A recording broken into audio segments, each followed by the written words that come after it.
I've covered every governor since Byrne. We've heard the term under siege a couple times from John and maybe others. And I've never seen a governor under siege as much as I saw Jim Florio under siege in 1990, late 1990 and 91. And in jogging my memory in preparation for this session, I recalled that in around March or February, right after he had been inaugurated, the New York Times Sunday magazine featured a photograph of Jim Florio with a tagline something like "the new Democrat" or "the new kind of Democrat." Read my lips, no taxes. That's right. Read my lips, new taxes. That's what it's, yes. Ah. That's not controlling the narrative. He was being hailed in late winter of that year as a model for where the Democratic Party nationally was headed. And within 2 or 3 months of that, thousands of people were throwing rolls of toilet paper at his office window at the State House. That was quite a turnaround. And for about the next year or two, the press was trying to figure out how it all happened, how those 2 tax hikes happened simultaneously. And Joe Doria's name figured into that narrative. I don't remember exactly how. Maybe you can refresh our memories here, but the administration was anticipating a Supreme Court ruling that was going to require more school funding. And I guess Joe Doria and I guess John Lynch was the Senate president at the time. John Lynch was the Senate president. And the governor put their heads together and discussed whether to raise one tax one year and another tax the next year. And obviously the decision that prevailed was to raise them both simultaneously early on, and everybody would forget about it by 1993, which didn't happen. I also remember this guy, John Budzash, who Hands Across New Jersey. Hands Across New Jersey, who kind of captivated us in the media. He was such a flamethrower. He was very colorful. And he led that charge for about a year and a half, and then totally disappeared. I don't know. Well, he turned. He actually turned. Is that- He turned, and he ended up spending a lot of time with me, unfortunately. What do you mean, spending time with you? Well, he had a major split with some of the founders of Hands Across New Jersey, and he eventually decided that they had been used and felt very upset over what took place. And he came and spoke to us a number of times, spoke to me, about the fact that that the group had been used for political purposes, that it was not intended, that it was supposed to be a community, a citizens program, but that different groups, the NRA specifically, had used them by providing money as the seed money to get them going.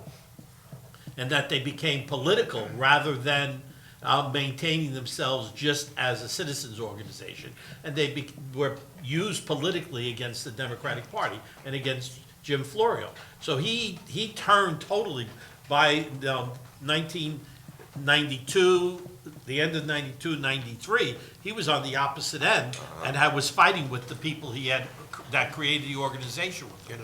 Let me share a Budzash story with you. Sure. We asked, after this all hit the fan, and I invited the leaders of the group to come to the State House.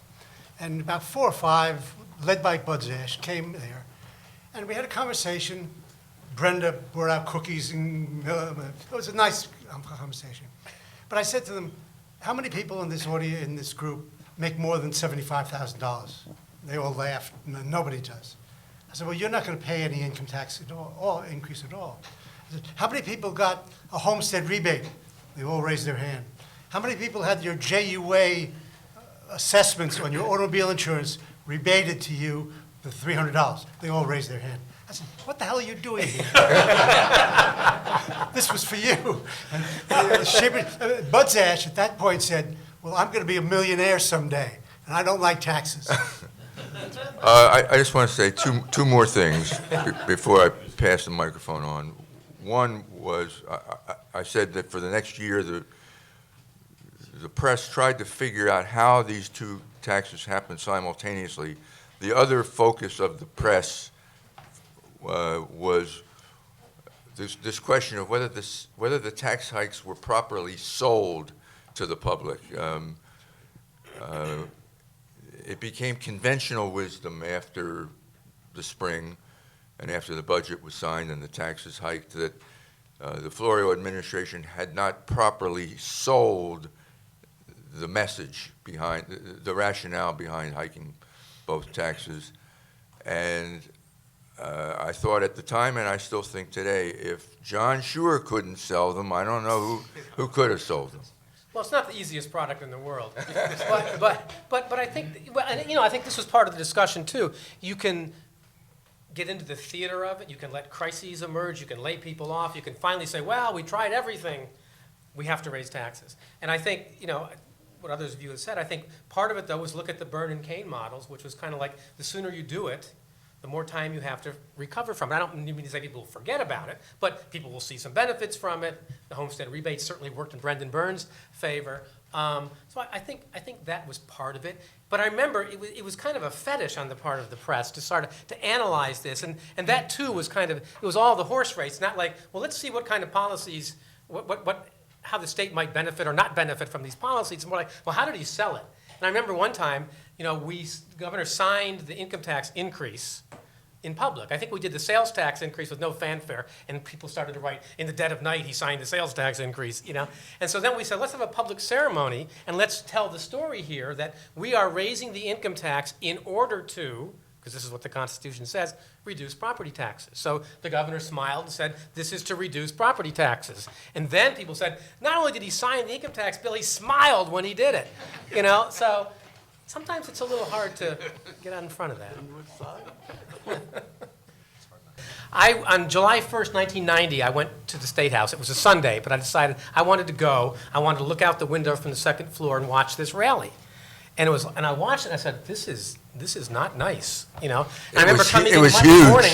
Monday morning, I was saying to people, I said, let me tell you what happened. And some people were saying, you know, when summer's over and weather cools off, this will be gone. I said, I'm really not sure, you know, because it was egged on. And just, you want to feel sorry for me, let me give you this one.